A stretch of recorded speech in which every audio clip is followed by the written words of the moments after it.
Probably gonna need this. Yep, it's got power.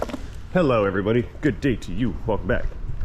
We are working on, probably not just today, but probably several days, a 1996 Ford E-Series cargo van. I think this is an E250.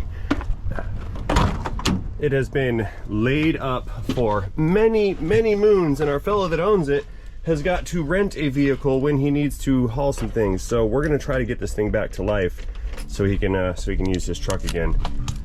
If I can stop things the engine. That's not a good sign, you guys. That's not a good sign. Yeah, this thing's dead as a doornail. I got it to turn. The key won't go in. It only goes in like this much, like just the tip, and then the key turns. Yeah, that's broken. Might need to fix that too. Okay, popping the hood. Let's get the jump box set up and try to start this thing. Let's see what we got in here. Old dinosaur. There it is. There's our release. Got it. Come out. There. Yeah. Hey, it's fuel injected. That's a bonus. Something tells me that this little Costco battery jump box thing is not gonna do what we want it to do here. Might have to get out the big giant cables and the diesel. Get in there. Zzz. Powering on. Okay. So again, just the tip. Nothing. I'm not even getting power inside. This is not working. Okay, trying again. I wiggled the battery cables. I wiggled the cables. All right, well it cranked some, kinda. Yeah, I don't have enough power in that box to fire this thing up. Come on. Come on, yeah, whoa, it runs.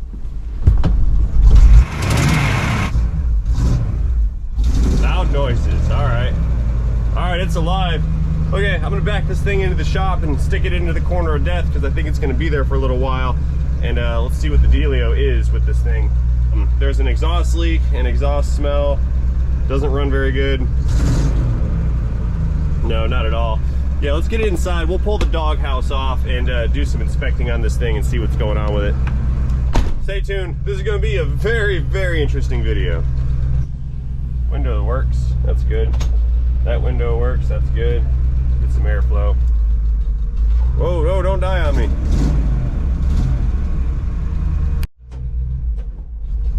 Stay running. Does it move? Yep, it moves. All right. It died. Come on. Oh no. There we go. I have to power brake it all the way back. Don't die on me. Come on. Oh. This is not working out.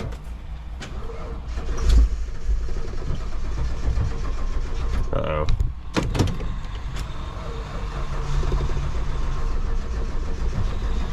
And she dead. Oh, come on. Dude. Cut.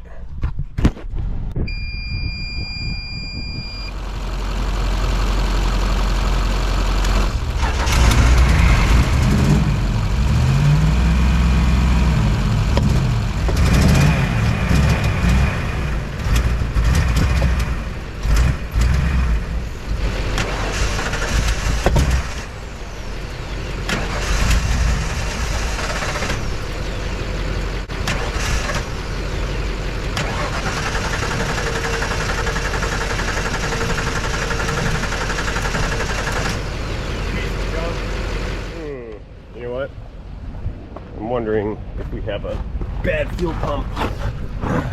Maybe that's part of our problem here. Ooh, look, it has thrush mufflers. Does it have any fuel in it? Thing's out of gas.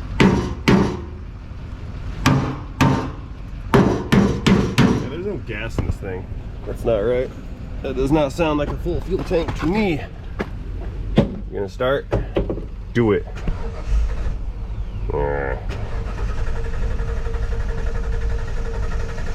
Nope. Well, since we don't know if there's fuel going in where it's supposed to be, let's send some fuel in right through here through the intake. Yeah, I know.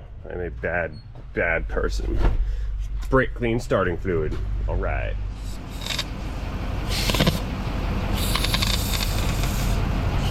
You gonna start? Yep.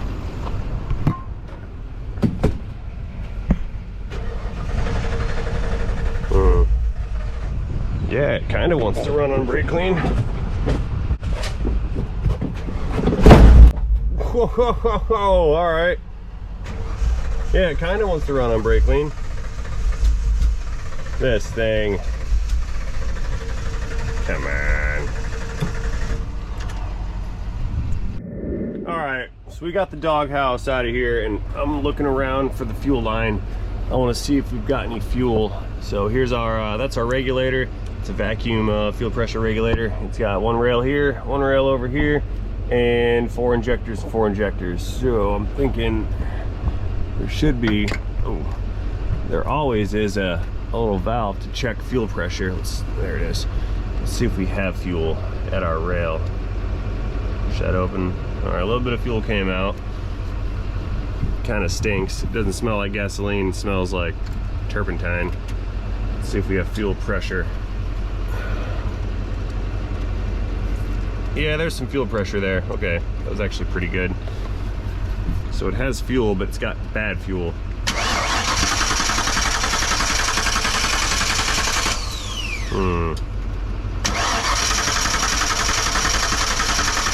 It's got that backfiring issue too. I don't think this is a fueling problem. I mean, it is a fuel problem. That might not be the problem.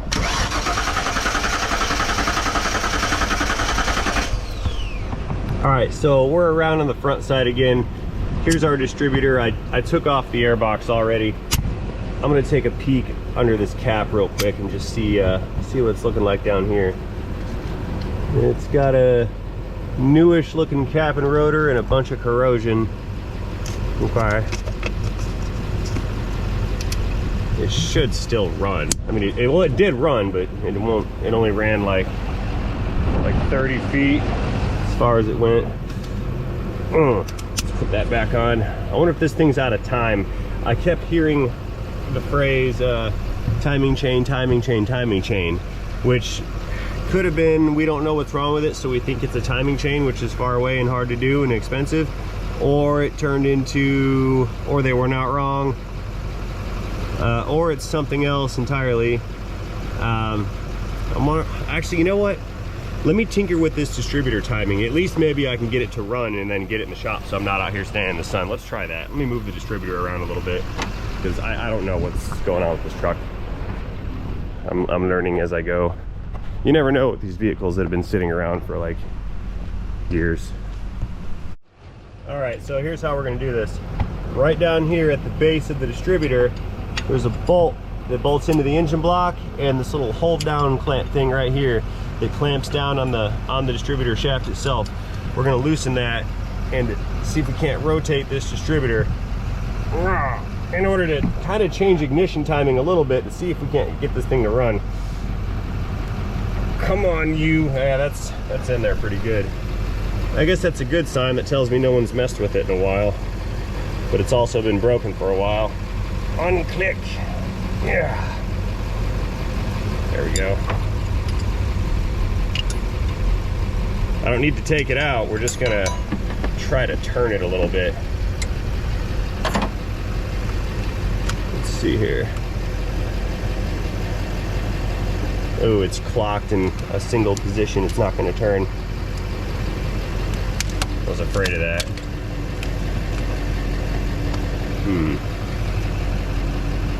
Okay. All right, now that it's loose, we can just grab the entire assembly and we'll try to rotate it some. So it's not going to go that way. We can't turn it clockwise, but we can go a little bit counterclockwise. Let's just try that. And we'll snug that little bolt down just a wee bit. See if this thing won't start now. There we go. Okay, re-cranking the engine. Okay, let's see what she does.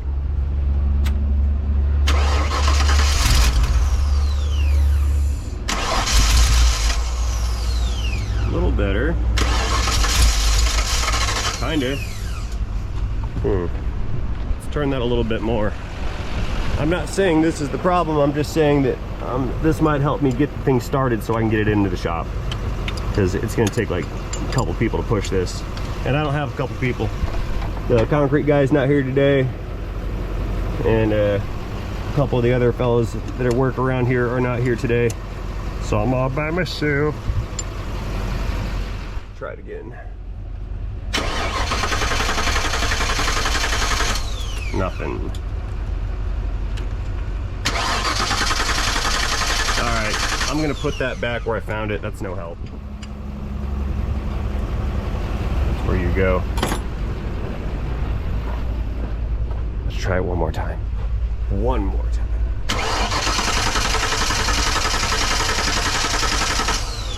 Tell you what, I'm gonna reach in and grab a hold of that distributor while cranking, and I'll see if I can't rotate it while it's cranking to see if I can't get it to fire up.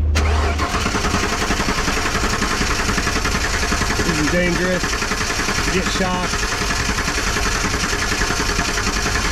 And this engine doesn't care. It doesn't care about the distributor. So I'm going back to fuel. I think I need to get all the fuel out of this tank, see what's in there, see if it's any good, and we'll go from there. Stand by. You know, I've got another bright idea since I'm here with all the brake clean. There's an intake port right here, and I can just spray some combustible gases straight into that intake, and maybe it'll run on that. Let's try that. Give it a squirt. Cranking.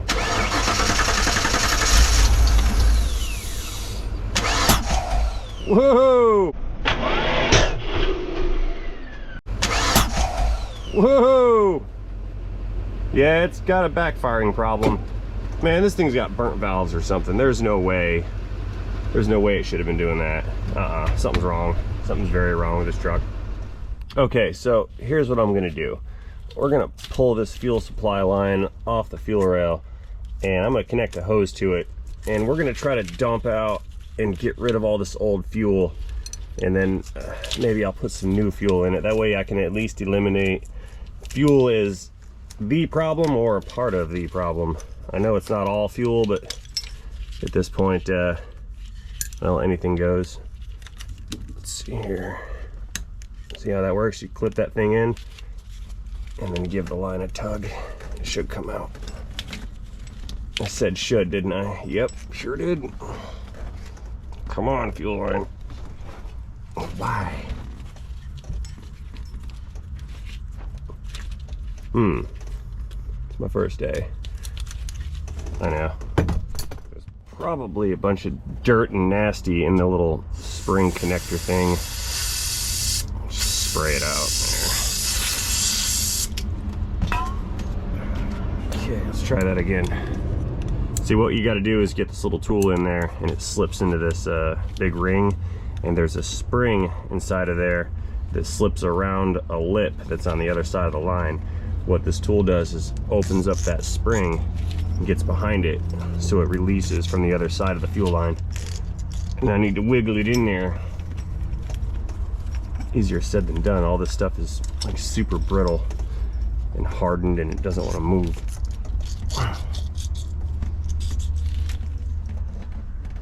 Here it comes. There we go.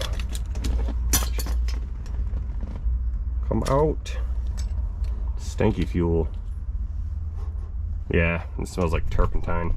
Okay, so my idea here is I'm going to use the vehicle's fuel pump to pump out all this nasty fuel. So I'm slipping like this little hose over top of it, and that hose is going to come outside of the cabin over here.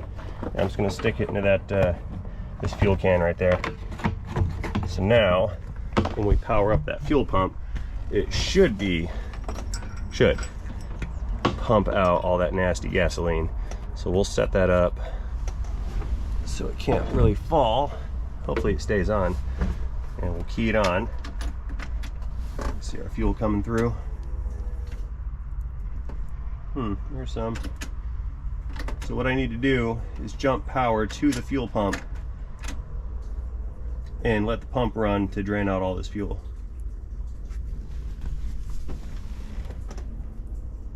Ooh, it's going now. I hear it.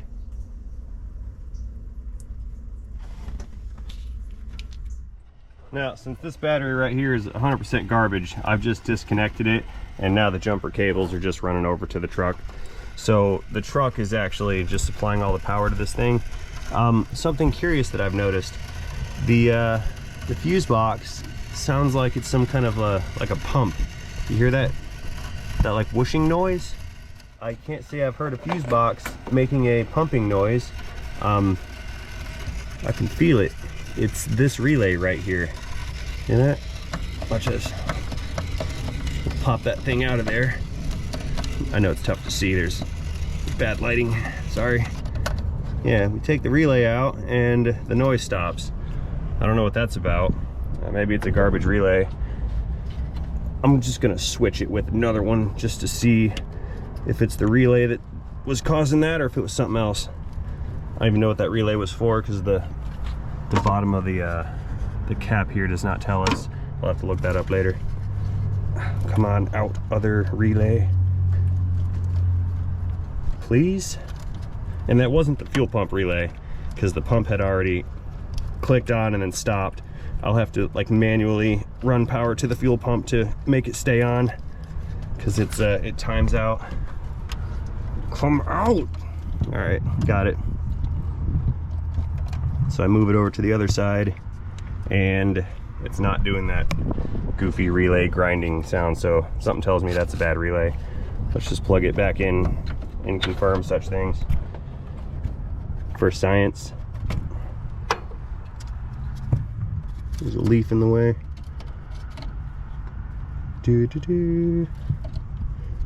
I can't plug it in. There. Okay, it seems to have stopped. Let's cycle the key and see if it does it again. Let's key on. We have power. I saw lights on the dash. It's kind of weird. Yeah, it's not doing that goofy buzzing thing again. All right. Don't know what that's about.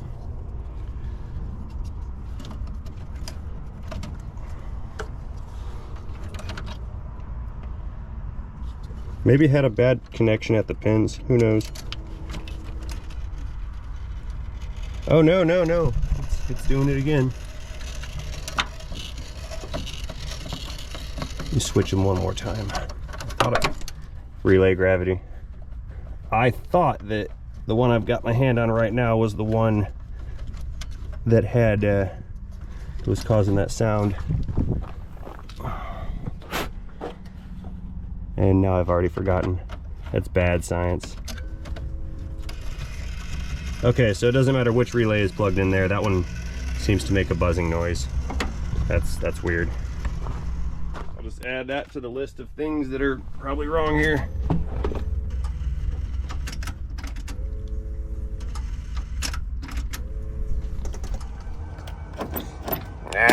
All right, well, let's try this again. So we've got two options to get all this fuel out of this thing. I can stand here and we can just continue to cycle the key on and off and on and off and just let it pump the fuel through. Or I can manually supply power unlock please. I can supply power straight to the fuel pump. So I think we're gonna go with option B. Now, I'm gonna use the service data and a wiring diagram to help us out. And I think we might actually luck out on this one because according to our wiring diagram for our fuel pump, which is this unit right here, focus. Electric motor, that's the M signal. It has its ground somewhere near the battery, so the wire runs back up front to the front of the engine. So fuel pump ground is G106. It gets its power from this pink and black wire, stay focused, which gets its power through the inertial shutoff switch. Do you remember the old Fords? They had like a collision switch where if you had enough G-forces experienced by the switch, it would open up and it would shut off the power supply to the fuel pump. So let's say you had a rollover accident or a collision, this device right here was a safety measure to shut everything down.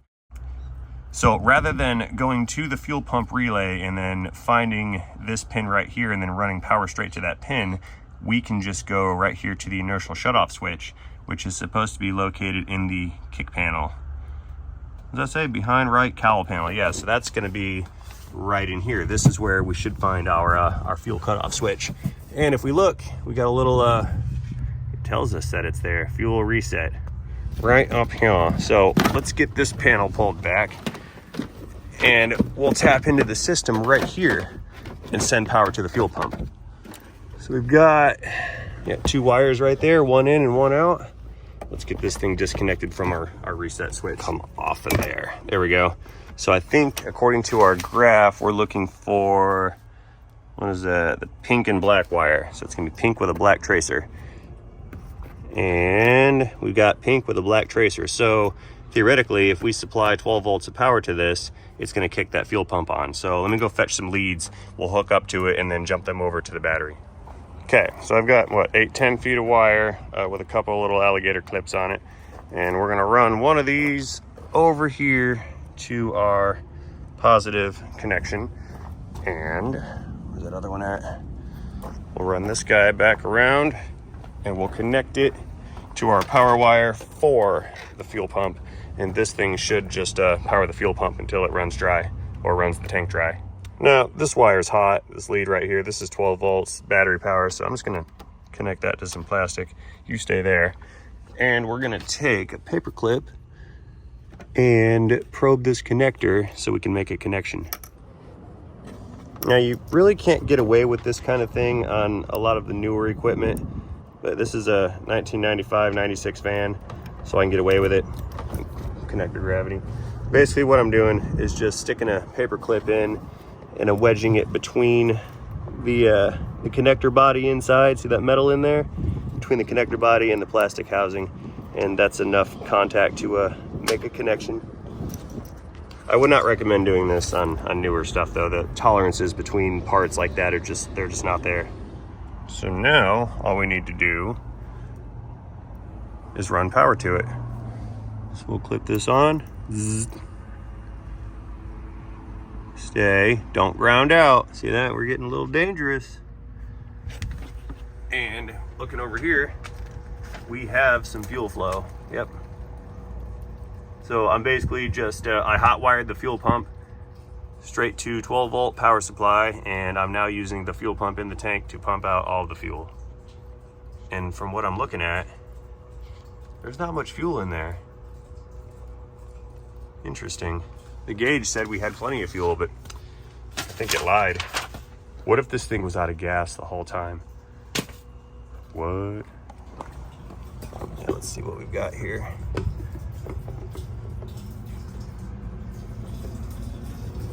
I mean, if it's not out of gas, then that pump is definitely garbage. So I'm gonna let this thing go until it totally stops, and we're gonna see, we'll see how much we recover. So stand by, I'll be right back. Don't go anywhere. Okay, I'm back checking in. It's been about 5-10 minutes or so. We've got the same bubbly fuel flow situation thing going on here. A little bit of a dribble out of the other end every now and then, but that's no big deal. What I'm noticing here though is we do have a decent amount of fuel coming out of this thing right here. Where are we at? Like probably 4 gallons so far. Oh, you can't see, I'm zoomed in. Yeah, sorry guys. Yeah, we've got about 4 gallons in here so far. Here's our 5-gallon mark. I can fit 5.5. But yeah, so it had fuel in it. Let's see what that gauge says. Yeah, the gauge is starting to go down. See that? It was hanging out like up here at that next mark. So I'm assuming that gauge is going to be accurate. So it looks like I've got about 10-15 gallons of fuel to pump out of this thing, and then we'll put some fresh fuel in it, kind of flush the lines a little bit, and we'll see if it runs any better with good gasoline. Don't know yet. All right, let's check our fuel, and oh, it's full. I overflowed it. Powering down. Okay, let me go dump that out, and we'll continue the process. Okay, I've switched out the container with another container for this waste fuel. Back to pumping. Zzz. There we go. And we're flowing again. Same thing, that gurgly looking inefficient flow. It's not good.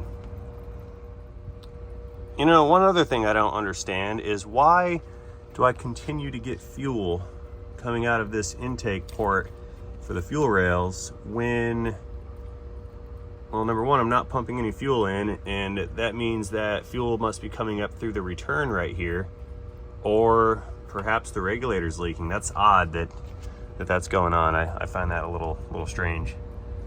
Shouldn't be doing that. I don't know. All right, coming back in. I think we're all out of fuel to pump. Yeah, this thing's about done. Let's see what our gauge tells us. Yeah, yep, gauge says it's empty, so I think we're good to go. Let's go ahead and get all these apparatus. Is it apparatus or apparatuses? Let's get all these fixtures and whatnot disconnected and removed, and I'll go fetch some gas later. We'll throw some fresh fuel in this thing and then see what happens. All right, everybody, I think that's gonna be enough for one day, so I'm gonna pack up the show on this particular van. I need to get some gas for it tomorrow. I didn't go and buy any gas for it today because I have a bunch of extra gas at home, and I'm just gonna bring some of that. That way I don't have to not be at the shop during the day. But for now, I think we're all done, so I'm gonna go ahead and pack up the goods here, and I'm also going to go ahead and take this opportunity to thank each and every one of you guys for watching this video. As always, hope you enjoyed this video. I'm pretty sure that there's gonna be another one on this van because I need to know if it was a gas problem or if we have more work. So I guess you guys are gonna have to stay tuned for part 2. So again, and as always, thank you guys for watching, and most importantly, do not forget to have yourselves a great day. In deferred.